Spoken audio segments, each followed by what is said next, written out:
आइए शुरुआत करने जा रहे हैं आज की एक बड़ी खबर के साथ। बड़ी खबर यह है कि दुनिया में जय जयकार हो रहा है मोदी का, दुनिया कदमों में है, देश में विरोधी बहिष्कार कर रहे हैं। कोई तो है जिसे समझ नहीं आ रहा है करना क्या है।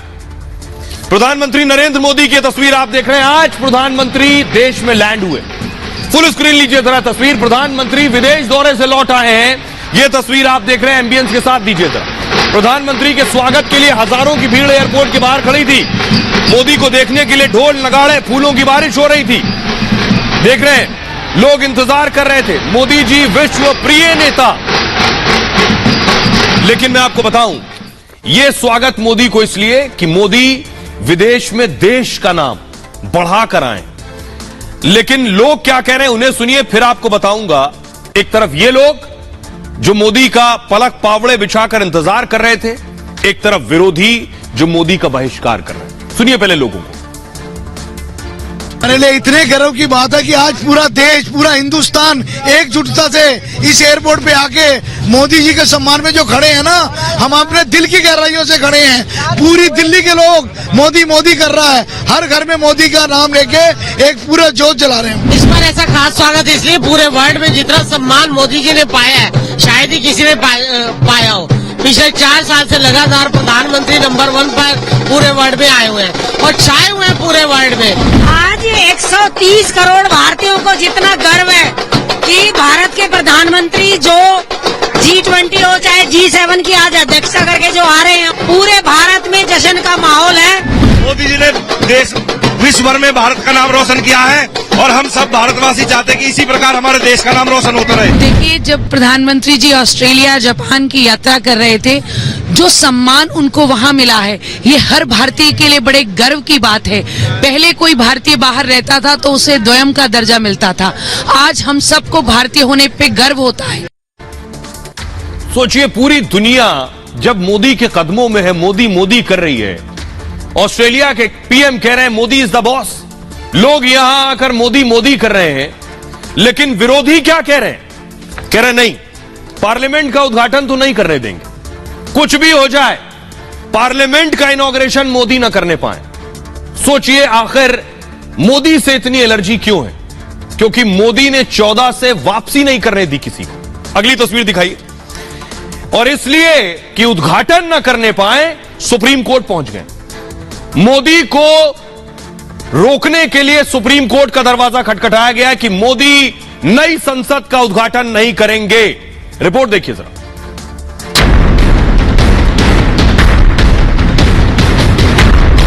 राष्ट्रपति को अगर संसद भवन बनाई था तो राष्ट्रपति को बुलाना चाहिए था, प्रधानमंत्री को उत्तर मिल रहा। हम लोगों का मानना है कि राष्ट्रपति जी जो है उनसे जो है उद्घाटन कराना चाहिए था। Parliament president of India, Rajya Sabha, Lok Sabha मिलके पार्लियामेंट बनती है, तो इसका इनॉग्रेशन प्रेसिडेंट ऑफ इंडिया को करना चाहिए। ऐसे पद का अपमान मोदी जी ने किया है जो उन्होंने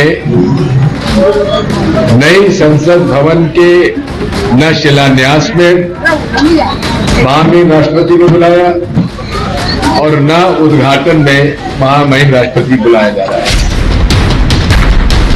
नई संसद का फीता मोदी नहीं, राष्ट्रपति काटे। देश में मोदी विरोधी इसके लिए लामबंद हो गए। पीएम मोदी को रोकने के लिए देश की सुप्रीम कोर्ट तक मामला पहुंच चुका है।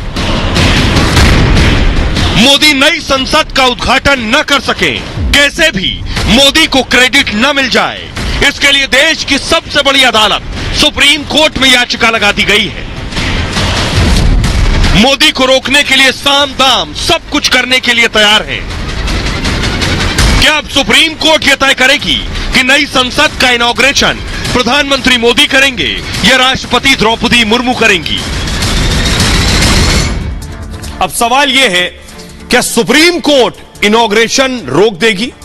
क्या सुप्रीम कोर्ट दरअसल उद्घाटन पर रोक लगा देगी कि प्रधानमंत्री मोदी उद्घाटन नहीं करेंगे?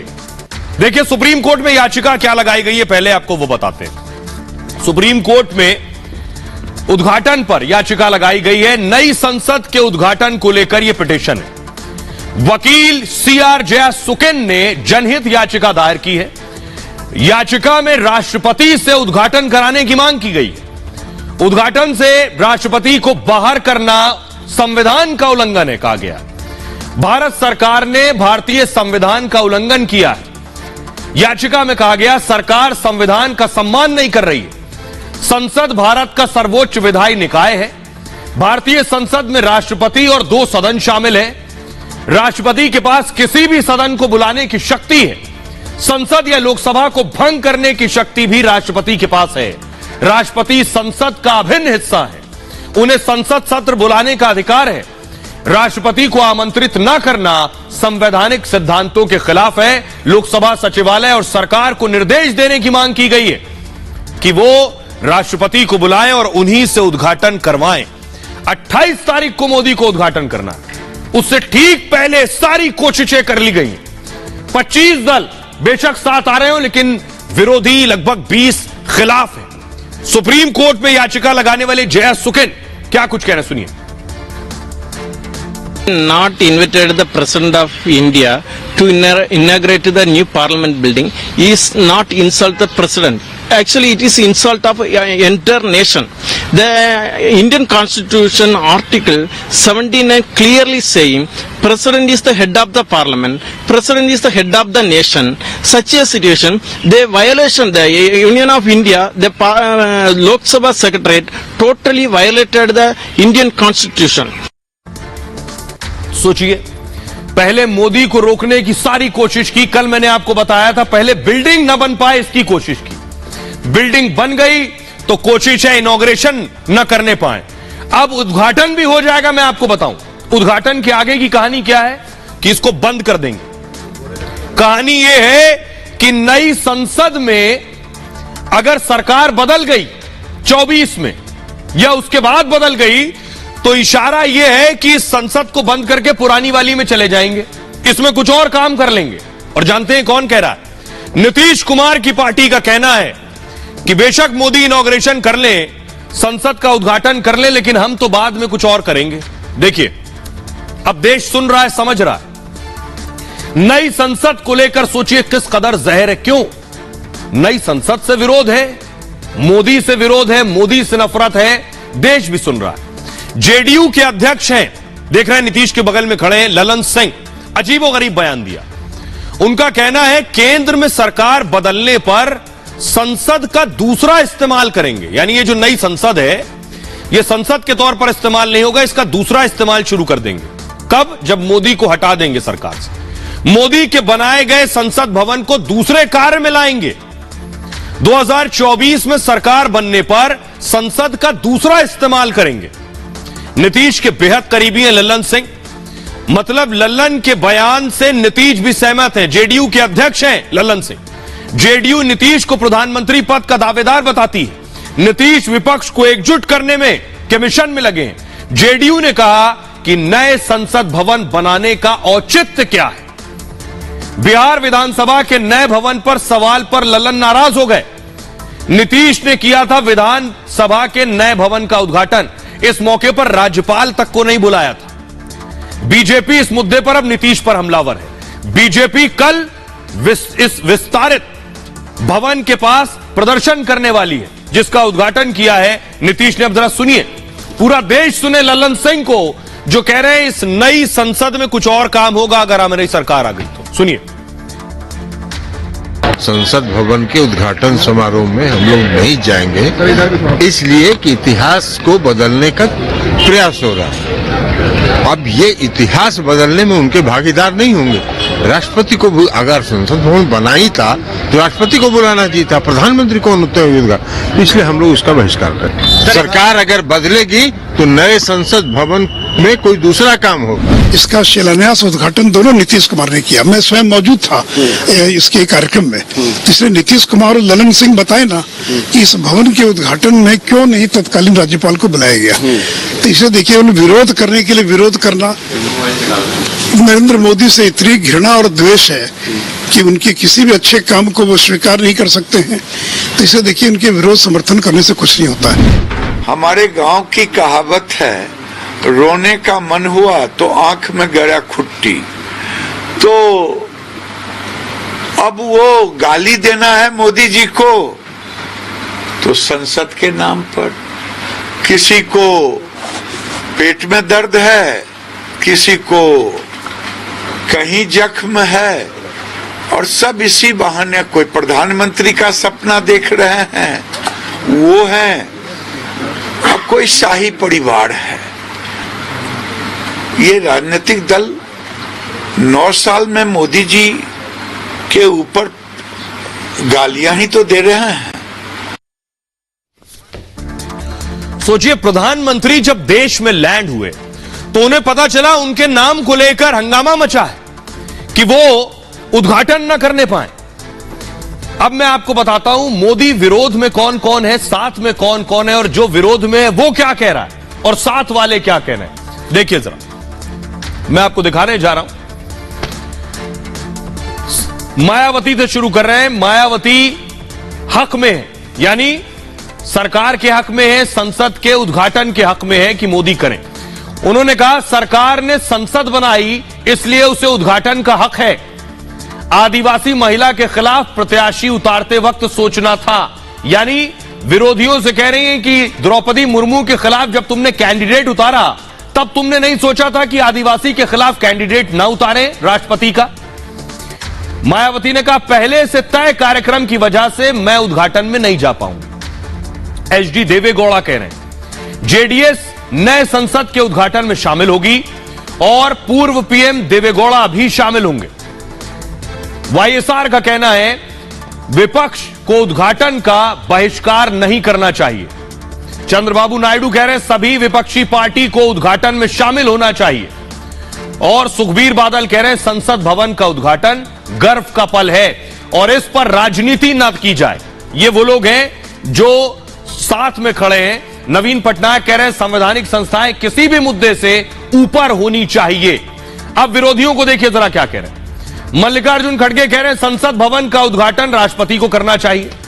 शरद पवार कह रहे हैं संसद भवन का उद्घाटन प्रेसिडेंट से ही करवाना चाहिए। नीतीश कुमार कह रहे हैं नए संसद भवन की जरूरत ही नहीं थी। ममता बनर्जी कह रही हैं भारत के दलित, आदिवासी और वंचित समाज का यह अपमान है। अखिलेश यादव की पार्टी कह रही जहां सत्ता का अभिमान हो परंतु विपक्ष का मान नहीं, जो वो सच्ची संसद हो ही नहीं सकती उसके उद्घाटन में क्या जाना। अरविंद केजरीवाल कह रहे हैं देश का एससी एसटी पूछ रहा है कि क्या हमें अशुभ माना जाता है इसलिए नहीं बुलाते हैं। आरजेडी कह रही है नए संसद का उद्घाटन राष्ट्रपति के हाथों से होना चाहिए। उद्धव ठाकरे कह रहे हैं सब पीएम के लिए हो रहा है, ये पॉलिटिकल इवेंट है। ओवैसी का कहना है पीएम नहीं, लोकसभा की स्पीकर इसका उद्घाटन करे। यानी ओवैसी की जो लाइन है वो सारे विरोधियों से अलग है। सारे विरोधी कह रहे हैं राष्ट्रपति उद्घाटन करे, ओवैसी कह रहे हैं लोकसभा के स्पीकर उद्घाटन करें। फारूक अब्दुल्ला कह रहे हैं संवैधानिक मर्यादाओं को तार तार किया जा रहा है। आइए अब आपको सुनवाता हूं इन सब से अलग। प्रधानमंत्री नरेंद्र मोदी ने भी इन सब के रिएक्शन सुने कि विरोधी दरअसल क्या कह रहे हैं। प्रधानमंत्री कहां से आ रहे हैं? ऑस्ट्रेलिया से। जब पीएम मोदी मौजूद थे तो उनकी मौजूदगी में ऑस्ट्रेलिया का सत्ता पक्ष भी था उनके साथ और विपक्ष भी था। मोदी कह रहे हैं कि ऑस्ट्रेलिया में सत्ता पक्ष और विपक्ष मिलकर काम करते हैं, आगे बढ़ते हैं। ये नजीर भी है देश के विरोधियों के लिए जो मोदी विरोध में इस कदर डूब चुके हैं कि देश की संसद का विरोध कर रहे हैं। सुनिए। लोकतंत्र की आत्मा क्या होती है, लोकतंत्र का सामर्थ्य क्या होता है। भारतीय समुदाय का जो कार्यक्रम था वहां ऑस्ट्रेलिया के प्रधानमंत्री का आना गौरव की बात थी। लेकिन इतना ही नहीं, उस समारोह में पूर्व प्रधानमंत्री भी थे। उस समारोह में पूरी अपोजिशन पार्टी के मेंबर्स थे, रूलिंग पार्टी के मेंबर्स थे। ये लोकतंत्र का वातावरण ऑस्ट्रेलिया के लोग में भारतीयों के प्रति, चाहे पक्ष सत्ता का हो चाहे पक्ष विपक्ष का हो, सबके सब मिलजुल करके भारतीय समुदाय के इस कार्यक्रम में उतने ही उमंग और उत्साह के साथ शरीक हुए थे और भारत के एक प्रतिनिधि को, भारत के एक सेवक को दोनों पक्ष उतना ही आदर और सत्कार कर रहे थे। आइए अब आपको सुनवाता हूं कि मोदी विरोध में डूबे सियासतदान क्या कह रहे हैं, सुनिए। सावरकर के बर्थडे पर प्रधानमंत्री क्यों इसको इनॉग्रेट कर रहे हैं? महात्मा गांधी के बर्थडे पर क्यों नहीं कर रहे? तो महात्मा गांधी की तो दुनिया इज्जत करती है, लेकिन हमारे प्रधानमंत्री महात्मा गांधी के बर्थडे पर पार्लियामेंट को इनॉग्रेट ना करके उस आदमी के बर्थडे पर इनॉग्रेट कर रहे हैं जिसका नाम गांधी के कत्ल में एफआईआर में आया है। आर्टिकल 79 बिल्कुल स्पष्ट है कि राष्ट्रपति जी हमारे देश के हेड है, पार्लियामेंट के हेड है। उसको किनारे करके आप ये कदम उठा रहे हैं और आप ये जवाब भी नहीं दे रहे हैं कि क्यों राष्ट्रपति जी ये समारोह का उद्घाटन नहीं करेंगे, क्यों? इसका जवाब तो दीजिए। ये बिल्कुल एक सस्ती शोहरत के लिए काम मोदी जी करते हैं, क्योंकि वो हर जगह नेम प्लेट अपना चाहते हैं कि मेरा नेम प्लेट होना चाहिए, मेरा नाम होना चाहिए। तो जब भी वो इस बात को भूल जाते हैं कि देश हो या मुल्क हो, वो संविधान से चलता है। आइए, सारे नेताओं को सुन लिया आपने। अब मैं आपको बताने जा रहा हूं, मामला अगर सुप्रीम कोर्ट में है तो सुप्रीम कोर्ट तो कानून और संविधान के हिसाब से ही न्याय करेगा कि उद्घाटन कौन करेगा। अब आपको बताता हूं कि आखिर संविधान क्या कहता है इस मामले में। देखिए संविधान क्या कहता है, संविधान में क्या लिखा हुआ है राष्ट्रपति को लेकर। उद्घाटन को लेकर विपक्ष और सरकार आमने सामने है और विपक्ष ने उद्घाटन पर संविधान तक का हवाला दे दिया है। संविधान राष्ट्रपति को कार्यकारी विधायी शक्ति देता है, न्यायपालिका, आपातकालीन और सैन्य शक्ति भी देता है। विधायी शक्तियों में संसद के दोनों सदन शामिल हैं। अनुच्छेद आर्टिकल 79 के मुताबिक संघ के लिए एक संसद होगी जिसमें राष्ट्रपति और 2 सदन यानी लोकसभा और राज्यसभा होंगे। अनुच्छेद 74 का 1 के तहत प्रधानमंत्री के साथ एक मंत्री परिषद होगी जो राष्ट्रपति को सहायता और सलाह देने के लिए। अनुच्छेद 87 के मुताबिक राष्ट्रपति दोनों सदन को संबोधित करते हैं। राष्ट्रपति की हरी झंडी के बाद ही कोई विधेयक अधिनियम बनता है, लेकिन संविधान में उद्घाटन को लेकर कुछ नहीं लिखा है कि कौन सा उद्घाटन, किस जगह का उद्घाटन राष्ट्रपति करेंगे, ऐसा कुछ नहीं लिखा है। कांग्रेस को भी याद दिला दूं कि प्रधानमंत्री रहते इंदिरा गांधी जी ने संसद के एक हिस्से का उद्घाटन किया था। प्रधानमंत्री रहते ही राजीव गांधी ने भी संसद की लाइब्रेरी का उद्घाटन किया था। इसलिए संविधान में उद्घाटन का कोई जिक्र नहीं है। आइए अब मैं आपको सुनवाता हूं, सुनिए जरा क्या कुछ कह रहे हैं पवन खेड़ा और रविशंकर प्रसाद। कमाल की बात करते हैं कि पढ़े लिखे लोग जब भारतीय जनता पार्टी में जाते हैं उन्हें हो क्या जाता है, हमें तो ये नहीं समझ में आता। राष्ट्रपति का संवैधानिक परंपराओं का जो अपमान हुआ है वो सबके सामने है। इतिहास में दर्ज हुआ है कि मोदी जी के हाथों में 3 सालों में 2 बार राष्ट्रपति के पद का, उपराष्ट्रपति के पद का लगातार अपमान हुआ है।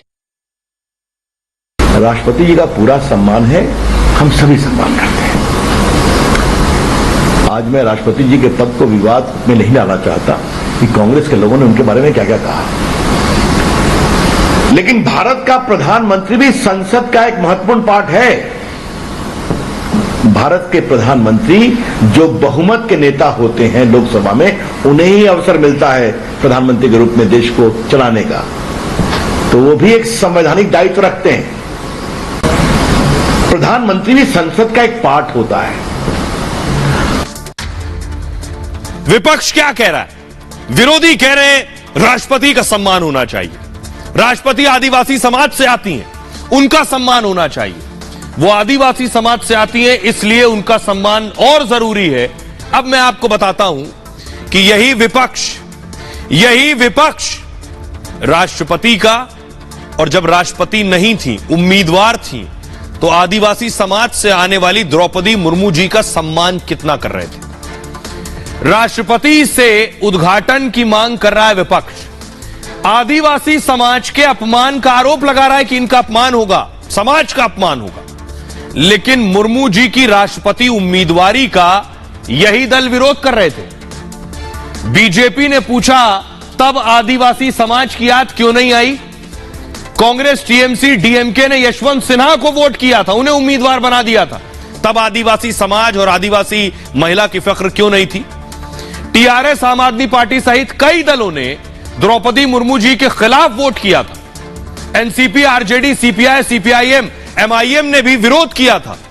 इतना ही नहीं, मुर्मू के खिलाफ विवादित टिप्पणियां भी की गई। कांग्रेस ने कहा राष्ट्रपति के लिए कठपुतली शब्द का इस्तेमाल किया था। कांग्रेस के सीनियर नेता अधीर रंजन ने राष्ट्रपत्नी शब्द का इस्तेमाल किया। अजय कुमार ने कहा बुरे दर्शन की नुमाइंदगी करती हैं। तेजस्वी कह रहे थे ये तो मूर्ति है। ये मैं इसलिए बार बार सुना रहा हूं क्योंकि तेजस्वी यादव को भी यह सुनना चाहिए कि उनकी पार्टी आज राष्ट्रपति के सम्मान में जोर जोर से चिल्ला रही है। यही तेजस्वी यादव उन्हें मूर्ति कह रहे थे। सुनिए सर। पहले कहा राष्ट्रपति, उससे साथ साथ निकल चुका राष्ट्रपत्नी। पिछले माफी मांगने की सवाल ही नहीं। माफी किस लिए? चूक हो गए। कोई मूर्ति तो नहीं चाहिए। आप समझ रहे, हम लोग राष्ट्रपति का चुनाव। She represents a very evil philosophy of India. We should not make Draupadi Murmu ji as a symbol of Adivasi. मान लीजिए एक मिनट के लिए कि संसद भवन का उद्घाटन राष्ट्रपति से ही करवाना चाहिए, यह विरोधी कह रहे हैं। तो उस हिसाब से राज्यों की जितनी भी विधानसभाएं हैं उनका उद्घाटन राज्यपाल से ही कराना चाहिए, तभी दोनों लॉजिक सही बैठते हैं। संसद का उद्घाटन अगर राष्ट्रपति करें तो विधानसभा का उद्घाटन राज्यपाल करें। अब मैं आपको विरोधियों की हकीकत दिखाता हूं। यह देख रहे हैं, यह है छत्तीसगढ़ की विधानसभा का हिस्सा जिसमें लिखा है श्रीमती सोनिया गांधी और श्री राहुल गांधी। अगर फुल स्क्रीन ले सकते हैं तो लीजिए। वहां उद्घाटन हुआ तो विधानसभा का भूमि पूजन कार्यक्रम है। देखिए शिलापट है। भूमि पूजन कार्यक्रम में जो शिलापट लगी है उसमें सोनिया गांधी और राहुल गांधी का नाम क्यों है? राज्यपाल कहां गायब है? राज्यपाल का नाम क्यों नहीं है? अगर संसद में राष्ट्रपति के सम्मान से जुड़ी हुई बात है तो फिर विधानसभा में भी राज्यपाल के सम्मान से जुड़ी बात होनी चाहिए। देख रहे हैं छत्तीसगढ़ विधानसभा में शिला पूजन किया गया। आइए अब मैं आपको दिखाता हूं कि आखिर कैसे ये क्या कर रही हैं पार्टियां।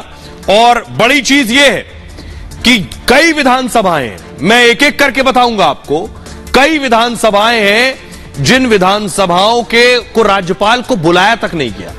वो नेता राष्ट्रपति के सम्मान की बात कर रहे हैं ना, और उनसे उद्घाटन कराने की, जो अपनी विधानसभा में राज्यपाल को ना न्योता देकर बुलाते हैं ना इनॉग्रेशन कराते हैं। शुरुआत करिए बिहार से।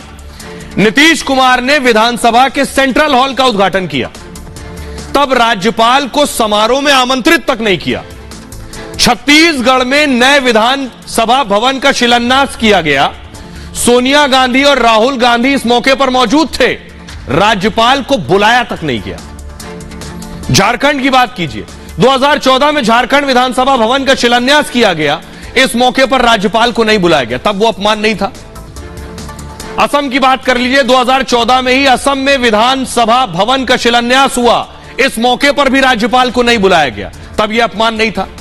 आंध्र प्रदेश में नए विधानसभा भवन का शुभारंभ हुआ, चंद्रबाबू नायडू ने नए विधानसभा भवन का शुभारंभ किया था, समारोह में राज्यपाल को नहीं बुलाया। लेकिन चंद्रबाबू नायडू उस लाइन में नहीं है जो कह रहे हो कि राष्ट्रपति से ही उद्घाटन करवाइए।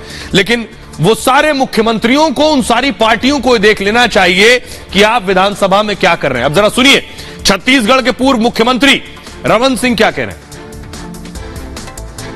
छत्तीसगढ़ में हम देखते हैं किस प्रकार का चरित्र भूपेश बघेल और कांग्रेसी का दिखता है।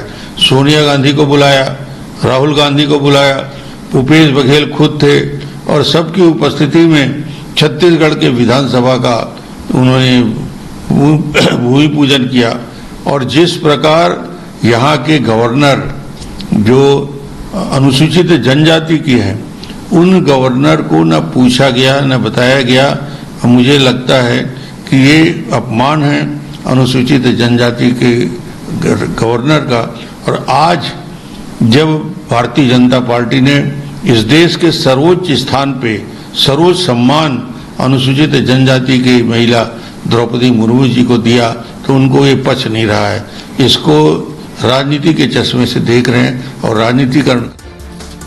और आइए, इन पार्टियों को नीतीश कुमार ने बॉयकॉट किया है। ललन सिंह कह रहे हैं नई संसद को कुछ और बना देंगे। एक और शिलापट दिखाता हूं आपको। बिहार सरकार भवन निर्माण विभाग बिहार विधानमंडल एवं सचिवालय विस्तारीकरण योजना का उद्घाटन किसने किया? नाम अगर पढ़ पाए, फुल स्क्रीन लीजिए जरा। वहां विस्तारीकरण हो रहा है तो नीतीश कुमार का नाम लिखा है शिलापट पर, राज्यपाल का नाम नहीं लिखा है।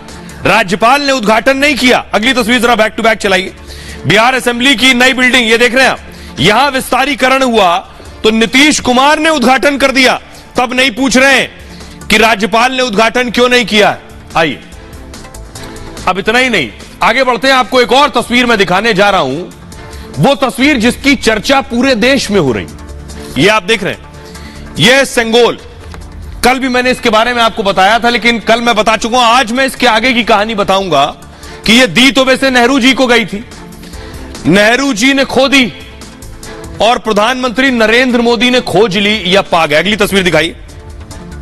ये देख रहे हैं, ये जो तस्वीर आप देख रहे हैं पंडित नेहरू को दी गई थी जब सत्ता हस्तांतरण हो रहा था, यानी उस दौर में गवर्नर जनरल माउंटबेटन थे। माउंटबेटन ने ये नेहरू जी को दी थी। आइए, अब मैं आपको बताता हूं कि आखिर ये कहां थी, क्यों नहीं पता था 75 साल तक पूरे देश को कि ये कहां है। आज अचानक कैसे पता चल गया, और ये काम प्रधानमंत्री मोदी को ही क्यों करना था, ये भी एक सवाल है। देख रहे हैं, नेहरू जी को दिया गया सन 47 में, उसके बाद से कहां गया किसी को नहीं पता था, लेकिन सारे काम की जिम्मेदारी तो प्रधानमंत्री मोदी की है। 14 अगस्त 1947 को नेहरू जी को सेंगोल मिला। अंग्रेजों से सत्ता हस्तांतरण की निशानी है सेंगोल। रात 11:45 पर नेहरू जी को सौंपा गया। 1960 से पहले यह आनंद भवन में काफी दिन रखा गया। 1978 से इलाहाबाद के म्यूजियम में रखा गया, और म्यूजियम में यह सेंगोल पहली मंजिल पर रखा गया था। नेहरू गैलरी के एंट्रेंस गेट पर शोकेस में इसे रखा गया था। इस गैलरी में नेहरू जी के बचपन की भी तस्वीरें हैं। यह पवित्र सेंगोल 5 फुट लंबा है, और जहां रखा गया वहां लिख दिया गया कि नेहरू जी की सुनहरी छड़ी है। यह नहीं बताया गया सेंगोल है ये क्या है। चांदी से बना है जिस पर सोने की परत है। इसके शीर्ष पर नंदी विराजमान है, इसमें आप देख रहे हैं ऊपर नंदी की आकृति है। 2 साल पहले प्राइम मिनिस्टर ऑफिस को इसके बारे में जानकारी मिली, यानी प्रधानमंत्री नरेंद्र मोदी को 2 साल पहले बताया गया। बहुचर्चित डांसर पद्म सुब्रमण्यम ने पीएमओ को बाकायदा चिट्ठी लिखी। इसके बाद पीएम ने खुद इसे ढूंढने का काम अफसरों को सौंपा कि जाओ ढूंढ के लाओ। 75 साल बाद राजदंड का संसद में प्रवेश होगा। लोकसभा अध्यक्ष के आसन के पास इसे स्थापित किया जाएगा। आइए, अब मैं आपको सुनवाने जा रहा हूं, सुनिए जरा। प्रधानमंत्री नरेंद्र मोदी को जिन्होंने खत लिखा, पद्म सुब्रमण्यम, कि यह सेंगोल है, इसकी अहमियत यह है, इसे यहां रखा जाना चाहिए, प्रधानमंत्री ने अफसरों को लगाया इसे ढूंढने में। पद्म सुब्रमण्यम जी को सुनिए। What I thought was the Sengol has to be publicized. So I translated the entire Tughlaq article into English and wrote a covering letter to Honorable Prime Minister stating that the Sengol must be brought out from wherever it is. Congress party का रवैया ही, उनका दृष्टिकोण ही नकारात्मक। अभी मोदी जी आजादी के अमृत महोत्सव के वर्ष में देश की संसद का नया भवन 28 तारीख को लोकार्पण करने वाले हैं, देश को समर्पित करने वाले। कांग्रेस दल, कांग्रेस पार्टी और उनके साथी राजनीति कर ओछी राजनीति का एक उदाहरण पेश कर उसका बहिष्कार और बहाना बना रहे कि महामहिम राष्ट्रपति इसका उद्घाटन। सुना आपने गृह मंत्री को। सारे बवाल के बीच आपको बताने जा रहा हूं, बड़ी खबर यह है कि 28 तारीख को प्रधानमंत्री नरेंद्र मोदी उद्घाटन करने वाले हैं भव्य नई संसद की इमारत का। यह तस्वीर आप देख रहे हैं और अगली तस्वीर दिखाई जरा। प्रधानमंत्री उद्घाटन का पूरा कार्यक्रम आ गया है। सुबह 7:30 बजे से नई संसद का कार्यक्रम शुरू हो जाएगा। ये आपको बताने जा रहा हूं नई संसद के उद्घाटन का पूरा प्रोग्राम क्या है, कितने बजे से कार्यक्रम शुरू होगा और कब तक यह कार्यक्रम चलेगा। देखिए जरा, सुबह 7:30 बजे से 8:30 बजे तक हवन और पूजन होगा। 7:30 से 8:30 सेंगोल, जिसके बारे में मैंने आपको दिखाया, 8:30 से 9 बजे के बीच सेंगोल की स्थापना होगी स्पीकर की चेयर के पास। सुबह 9 से 9:30 बजे के बीच अनुष्ठान होगा। उसके बाद कई पंडित, विद्वान, शंकराचार्य इस दौरान मौजूद रहेंगे। उद्घाटन कार्यक्रम 2 चरणों में होगा। उसमें आपको बताऊं कि दूसरे चरण की शुरुआत राष्ट्रगान से होगी। इसके बाद 2 शॉर्ट फिल्में दिखाई जाएंगी। उद्घाटन पर राष्ट्रपति मुर्मू का संदेश पढ़ा जाएगा। वहां राज्यसभा के उपसभापति संदेश पढ़ेंगे। राज्यसभा में नेता विपक्ष के संबोधन का भी कार्यक्रम है, लेकिन नेता विपक्ष तो जाएंगे नहीं क्योंकि बॉयकॉट कर रहे हैं। एक सिक्का, एक डाक टिकट भी जारी किया जाएगा और प्रधानमंत्री मोदी नए संसद भवन का उद्घाटन करेंगे। इसके बाद पीएम संबोधित भी करेंगे। करीब 3 बजे तक उद्घाटन कार्यक्रम चलेगा। आइए अब आपको सुनवाता हूं, सुनिए जरा क्या कुछ कह रहे हैं दिग्विजय सिंह और सांसद प्रज्ञा ठाकुर। बिना महामहिम राष्ट्रपति के दस्तखत के ना तो संसद की बैठक हो सकती, ना संसद का कार्यक्रम चल सकता। ऐसे पद का अपमान मोदी जी ने किया है जो उन्होंने नई संसद भवन के न शिलान्यास में महामहिम राष्ट्रपति को बुलाया और न उद्घाटन में महामहिम राष्ट्रपति बुलाया जा रहा है। का जो अपमान हुआ है उसके कारण विपक्षी दल इस आयोजन में सम्मिलित नहीं हो रहे। विपक्ष तो हमेशा ही विकास के विरोधी हैं, हमेशा ही वो निर्माण के विरोधी हैं, रचना के विरोधी हैं और उन्हें देश का भला नहीं लगता। उन्हें ये लगता है कि अगर हमने किसी चीज का विरोध नहीं किया तो हमारी जड़ें हिल जाएंगी और एक्चुअली उनकी जड़ें हिल चुकी हैं, इसलिए अपने अस्तित्व को खोज रहे हैं। आइए अब मैं आपको बताने जा रहा हूं संसद पर, नई संसद पर विरोध और बवाल हो रहा है, लेकिन उस शख्स को क्या आप जानते हैं जिसने इसका डिजाइन बनाया, जिसने संसद को बनाने में बहुत बड़ी भूमिका निभाई है?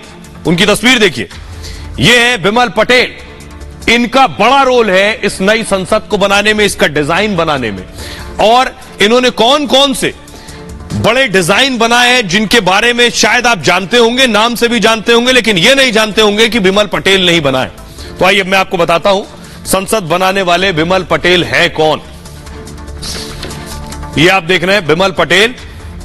बिमल पटेल ने संसद का डिजाइन तैयार किया है और बिमल पटेल गुजरात के मशहूर आर्किटेक्ट हैं। इन्हें प्रधानमंत्री नरेंद्र मोदी का आर्किटेक्ट भी कहा जाता है।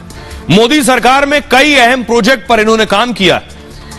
मोदी जब गुजरात के मुख्यमंत्री हुआ करते थे तब भी बिमल पटेल ने कई डिजाइन बनाए हैं। जैसे ये देखिए जरा तस्वीर, साबरमती रिवर फ्रंट नाम सुना होगा, देखा भी होगा, यह बिमल पटेल साहब का बनाया।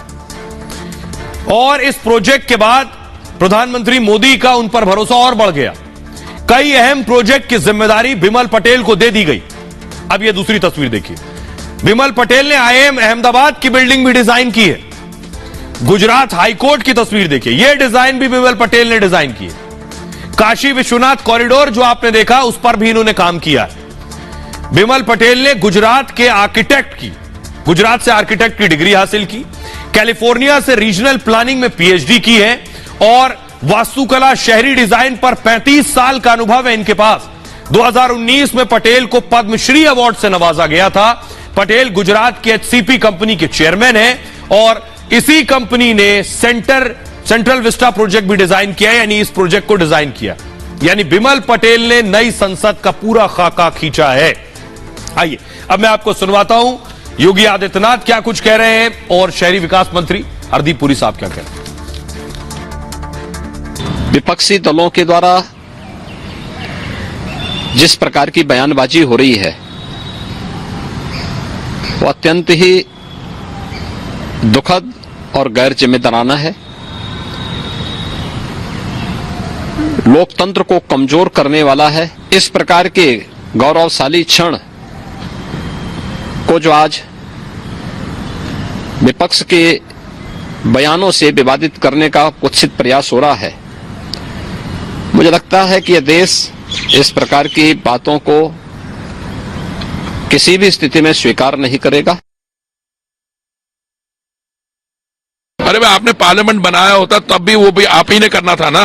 अगर आपने बनाया होता, एक ने आपने बनाया नहीं, अब कम से कम join in the celebration and now you are trying to find fault because इनके अपने लोगों ने, जब श्रीमती मीरा कुमार स्पीकर थी तो उनके सेक्रेटरी ने अर्बन डेवलपमेंट मंत्रालय के सेक्रेटरी को चिट्ठी लिखी थी कि भाई ये पुरानी जो पार्लियामेंट बिल्डिंग है, this is outlived it's utility, you must get a new building.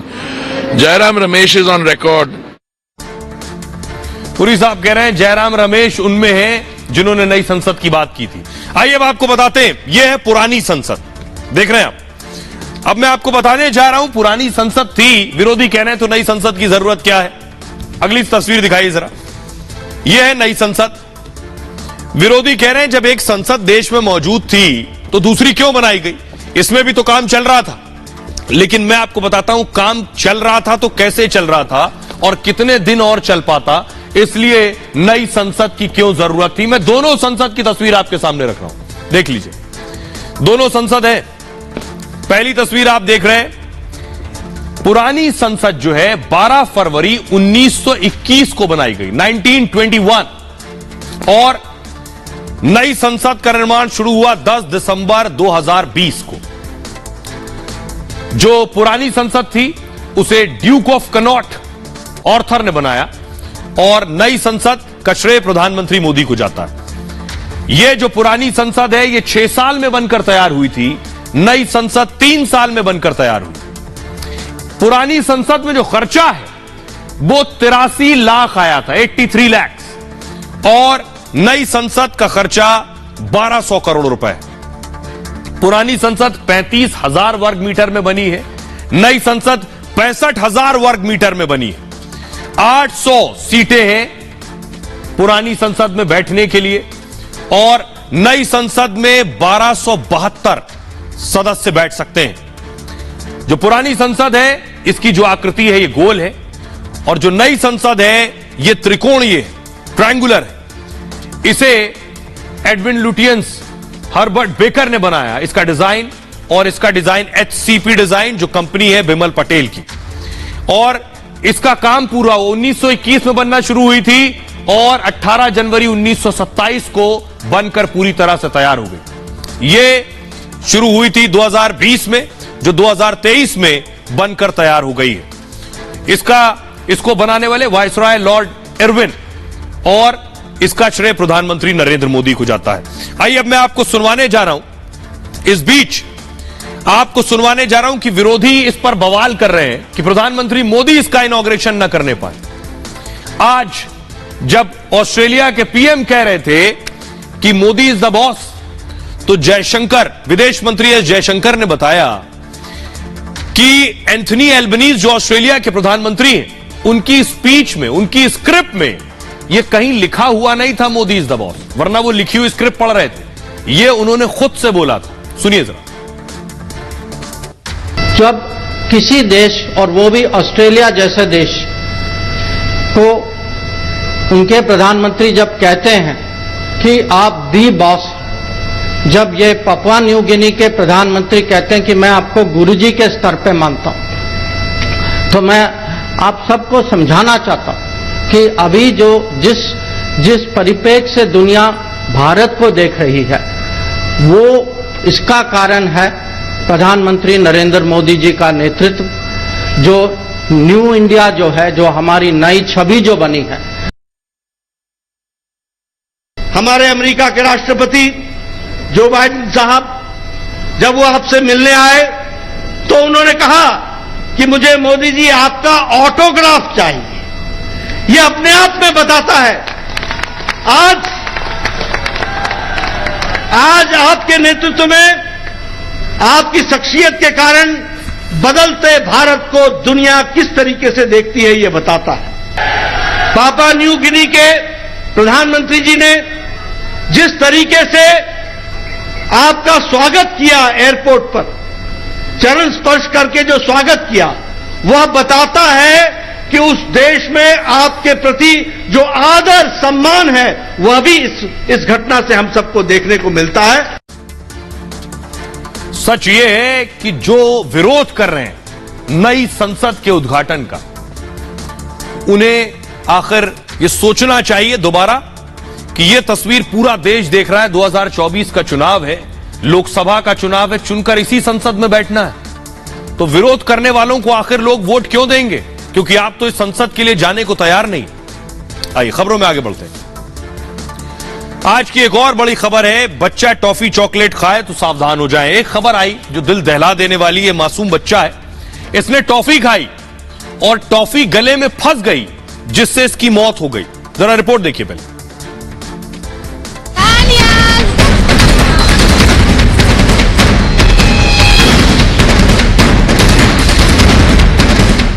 Toffee जानलेवा भी हो सकती है। टॉफी गले में अटकने से हो सकती है बच्चे की मौत। अगर आपका बच्चा टॉफी खाता है तो सावधान हो जाइए। ये 4 साल का सान्याल है जिसके गले में टॉफी अटक गई, जिससे इसकी मौत हो गई। सान्याल टॉफी खाते ही जमीन पर गिरकर तड़पने लगा। टॉफी गले में अटकने से सान्याल की मौत हो गई। आइए अब मैं आपको बताता हूं पूरी घटना हुई कैसे। उसके बाद आगे आपको बताऊंगा, डॉक्टर से भी बात करेंगे कि डॉक्टर क्या कह रहे हैं। 4 साल के मासूम की टॉफी खाने से मौत हो गई। हुआ यह कि टॉफी खाते ही गला पकड़कर मासूम रोने लगा। हाथ पैर पटक पटक कर बच्चा तड़पने लगा। तड़प तड़प कर बच्चे के परिवार के सामने मौत हो गई। बच्चे की मौत का यह मामला रविवार शाम का है। बच्चे के पिता शाहरुख बाहर से घर आए थे। इसी दौरान बेटे सान्याल ने कहा कि टॉफी चाहिए, टॉफी की जिद की। पिता ने मना किया तो सान्याल ने रोना शुरू कर दिया, जिसके बाद बेटे की जिद के आगे पिता शाहरुख ने पैसे दे दिए। सान्याल पास की दुकान में गया और टॉफी ले आया। घर के सभी लोग अपने काम में बिजी थे। उस दौरान टॉफी खाते ही सान्याल जोर जोर से चिल्लाने लगा। किसी को कुछ समझ नहीं आया कि आखिर हुआ क्या है। सान्याल के गले में बहुत तेज दर्द हो रहा था। सांस लेने में भी सान्याल को दिक्कत हो रही थी। थोड़ी देर में सान्याल का दम घुटना शुरू हो गया। माता पिता को कुछ समझ नहीं आया कि क्या हुआ, क्या करें। घर के लोग सान्याल को पास के अस्पताल में ले गए। डॉक्टर ने देखा तो पता चला गले में टॉफी फंसी हुई। सान्याल की हालत हर मिनट खराब होती जा रही थी। परिवार के लोग बच्चे को बड़े अस्पताल लेके गए उसके बाद, लेकिन अस्पताल पहुंचने से पहले ही सान्याल ने दम तोड़ दिया। डॉक्टरों ने दम घुटने से मौत का कारण बताया है। टॉफी से मौत का यह मामला ग्रेटर नोएडा का है। 4 साल का सान्याल माता पिता की इकलौती औलाद था। इससे पहले ऐसा ही एक मामला तेलंगाना से आया था। चॉकलेट खाने की वजह से 8 साल के बच्चे की मौत हो गई थी। वहां ऑस्ट्रेलिया ट्रिप से पिता बच्चे के लिए चॉकलेट लेकर आए थे। चॉकलेट खाने के बाद 8 साल का बच्चा हांफने लगा। परिजन अस्पताल लेके गए, लेकिन डॉक्टर्स ने मृत घोषित कर दिया। दम घुटने को डॉक्टर्स ने मौत की वजह बताया था। अब आइए मैं आपको बताता हूं, हजारों लाखों करोड़ों बच्चे रोज टॉफियां खाते हैं। सबके साथ यह नहीं होता, लेकिन आखिर ऐसा क्या हुआ और टॉफी खाने से टॉफी कहां फंस गई जो बच्चे की मौत हुई? यह अब मैं आपको दिखा रहा हूं। ध्यान से इस तस्वीर को देखिएगा तो आपको समझ में आएगा कि टॉफी कहां फंसी। गले वाला एरिया यानी नेक बहुत पतला होता है। इसमें से होकर 2 नलियां गुजरती हैं। पहली सांस की नली, दूसरी खाने की नली। दोनों के बीच होता है एपिग्लोटिस, बोलते हैं इसे एपिग्लोटिस। इसी एपिग्लोटिस से में सान्याल की टॉफी फंस गई थी। जो लाल रंग जगह मैंने आपके लिए बनाई है इमेज में, इसे एपिग्लोटिस बोलते हैं। एपिग्लोटिस जो है ये ढक्कन की तरह काम करता है, यानी अगर आप खाना खा रहे हैं तो फिर सांस की नली बंद हो जाएगी तो आपका खाना चला जाएगा। अगर आप सांस ले रहे हैं तो खाने की नली बंद होगी। एक बार में एक काम, आप मुंह से खाना भी खाते हैं और सांस भी लेते हैं, और लेकिन ये दोनों काम आप एक साथ नहीं करते हैं। खुद करके देखिए, सांस लेंगे तो कुछ निगल नहीं सकेंगे और खाने की नली में कुछ फंसता है तो सांस नहीं ले पाते हैं। ऐसी स्थिति में खांसी आती है जिससे अवरोध खत्म होता है। लेकिन अगर कोई बड़ी चीज फंस जाए तो सांस लेना मुश्किल हो जाती है। अगर कोई चीज बड़ी है और उसे निगल ले तो फंस सकती है, या फिर कोई फूलने वाली चीज निगले और वो गले में फूल जाए, ऐसी स्थिति में सांस की नली ब्लॉक हो जाती है। ऐसा होने पर शख्स या बच्चे को सीधा खड़ा करें। तरीका मैं आपको बता रहा हूं कैसे इसे ठीक करना है। आप पीछे जाएं और पीछे से पकड़ लें, दोनों हाथों का आगे की तरफ इस्तेमाल करें। आपके हाथ सीने से नीचे और नाभि से ऊपर होने चाहिए। उसके बाद जोर जोर से पेट को अपनी ओर खींचें और फिर छोड़ दें। ऐसा करने पर फंसी चीज निकलने की संभावना है। अगर ऐसे कोई फायदा इससे ना हो मिले तो फौरन अस्पताल लेकर जाएं। हमने डॉक्टर से बात की, आइए आपको सुनवाते हैं। Doctor DK. गुप्ता बता रहे हैं कि आखिर ऐसी स्थिति में क्या करें। हमने कई बार देखा होगा कि घर में जो छोटे बच्चे होते हैं, बहुत बार वो फॉरेन बॉडी जैसे टॉफी है या कोई और छोटी चीज है वो गले में खेलते खेलते फंसा लेते हैं, जिससे कई बार चॉकिंग हो सकती है, ब्रीदिंग डिफिकल्टी हो सकती है, सांस में तकलीफ होने की वजह से कोई मुंह नीला है, हाथ पैर नीले होना और रेस्पिरेटरी अरेस्ट है, रेस्पिरेटरी फेलियर भी हो सकता है। तो ऐसी कंडीशन में पेरेंट्स क्या करेंगे घर में है? तो पहली बात, परेशान नहीं होना है, धैर्य से काम लें, बच्चों को देखें बच्चों को क्या तकलीफ है, सांस तो नहीं फूल रही है, चॉकिंग तो नहीं हो रही है, ब्रीदिंग डिफिकल्टी तो नहीं हो रही। अगर ऐसे कोई सिम्टम्स नहीं है तो बहुत सीरियस इमरजेंसी नहीं है तो नियर बाय डॉक्टर के पास जाएं। अगर ऐसा कुछ हो रहा है, ऐसे कोई सिम्टम दिख रहे हैं, आपको दिख रहा है गले में जो टॉफी या कुछ फॉरेन बॉडी फंसी हुई है, तो एक हेमलिक्स मैन्योर होता है, उसमें क्या तरीका होता है, बच्चे के पीछे खड़े होकर ऐसे ले लें। तो आपको बता रहे थे गुप्ता साहब क्या करना है। आइए अब आपको खबरों में आगे बढ़ते हैं। आज की एक और बड़ी खबर है, प्रधानमंत्री की चाहत लेकिन सीएम पर ही आफत बनी हुई है। यानी चाहते तो थे प्रधानमंत्री बनना, लेकिन मुख्यमंत्री के लिए लड़ना पड़ रहा है। ये तस्वीर आप देख रहे हैं, अरविंद केजरीवाल, भगवंत मान, राघव चड्ढा, शरद पवार से मिलने पहुंचे संजय सिंह आतिशी। फुल स्क्रीन लीजिए जरा तस्वीर, ये एक तस्वीर आप देख रहे हैं और ये सिर्फ एक तस्वीर है। अगली तस्वीर दिखाई जरा। शरद पवार से पहले उद्धव ठाकरे से भी मिलने पहुंचे थे। आइए मैं आपको बताता हूं कि आखिर क्यों, ये तस्वीरें भी आप देख रहे हैं कि आखिर क्यों अरविंद केजरीवाल नेताओं के दरवाजे तक जा रहे हैं। वजह क्या है, वजह मैं आपको बताऊं, ये आप पहले तस्वीर देखिए। शरद पवार से अरविंद केजरीवाल ने मुलाकात की और मुंबई में शरद पवार से उनके घर पर जाकर मिले। पंजाब के मुख्यमंत्री भगवंत मान भी साथ थे अरविंद केजरीवाल के। अध्यादेश के खिलाफ एनसीपी का समर्थन मांगा है। एनसीपी ने केजरीवाल को समर्थन का भरोसा दे दिया है। बुधवार को केजरीवाल उद्धव ठाकरे से मिले थे, इससे पहले उन्होंने अध्यादेश पर उनसे भी समर्थन मांगा है। उद्धव ने भी उन्हें समर्थन का भरोसा दिया था। दरअसल वो इसे विपक्ष का मुद्दा बनाना चाहते हैं और इसलिए अध्यादेश को लोकतंत्र की लड़ाई करार दे रहे हैं। केजरीवाल अध्यादेश की लड़ाई को सेमीफाइनल की लड़ाई कह रहे हैं कि अध्यादेश गिरा तो मोदी सरकार 24 में आएगी नहीं, हार जाएगी। दरअसल केजरीवाल ट्रांसफर पोस्टिंग का जो मसला था, इस पर केंद्र सरकार अध्यादेश लाई। अध्यादेश का वक्त 6 महीने होता है। सेशन शुरू होगा तो उसे कानून के रूप में पास कराना होगा। लोकसभा से तो पास हो जाएगा, केजरीवाल चाहते हैं राज्यसभा से पास ना होने पाए, इसलिए नेताओं से मिल रहे हैं। अब जरा सुनिए क्या कुछ कह रहे हैं अरविंद केजरीवाल और प्रफुल्ल पटेल।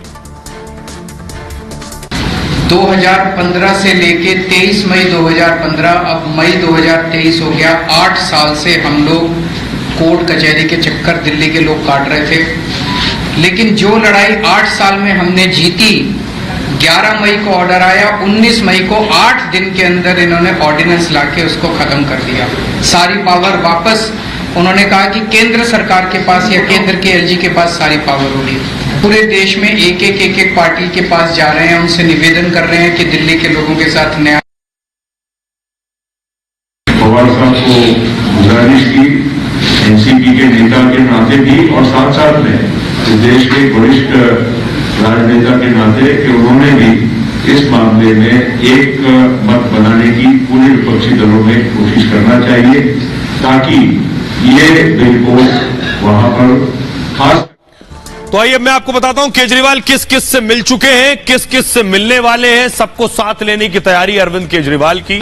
कौन साथ आएगा ये वक्त बताएगा, लेकिन देखिए केजरीवाल किस किस से मिले। शरद पवार साहब से मिल चुके हैं, उद्धव ठाकरे से मिल लिए हैं, नीतीश कुमार से मिलकर समर्थन मांग लिया है, तेजस्वी से भी मुलाकात कर ली है, ममता बनर्जी से भी मिले हैं और केसीआर से मिलेंगे। मल्लिकार्जुन खड़गे, राहुल गांधी से वक्त मांगा है, अभी तक मिला नहीं। आइए अब आपको सुनवाता हूं, सुनिए जरा देवेंद्र फडणवीस क्या कुछ कह रहे हैं। क्या आपको भरोसा है बीजेपी की इनका मूल एजेंडा जो है वो मोदी जी को हराओ, सापनाथ नागनाथ सब एक साथ आओ। मैं किसी को नहीं कर रहा हूं, नहीं तो आप कहेंगे, मुझे मालूम है आपकी आदत, आप कहेंगे इसको सापनाथ का उसको नागनाथ का। ये मुहावरा है, तो मुहावरा ऐसा है कि सापनाथ नागनाथ साथ में आ रहे हैं, लेकिन उनके साथ में आने से भी मोदी जी को परास्त नहीं कर पाएंगे। आइए अब मैं आपको बताता हूं कि संसद में कौन कितना ताकतवर है, यानी क्या वाकई अध्यादेश कानून की शक्ल ले लेगा। राज्यसभा में इतनी ताकत है अरविंद केजरीवाल के पास, सबको मिलाकर ये ताकत नजर आएगी। ये देख रहे हैं आप, बगड़ाई प्लीज। तो ये ताकत की स्थिति मैं आपको दिखा रहा हूं। देश की संसद कानून बनाती है और दोनों सदनों में बिल पास कराना होता है। संसद में लोकसभा और राज्यसभा दोनों सदन हैं।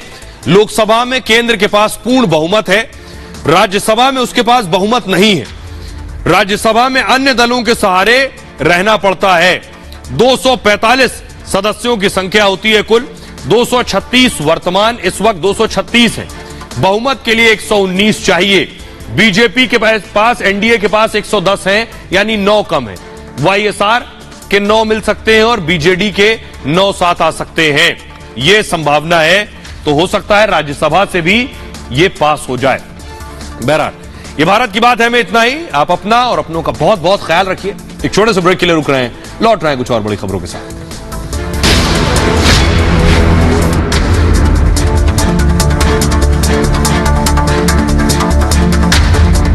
प्रेजेंट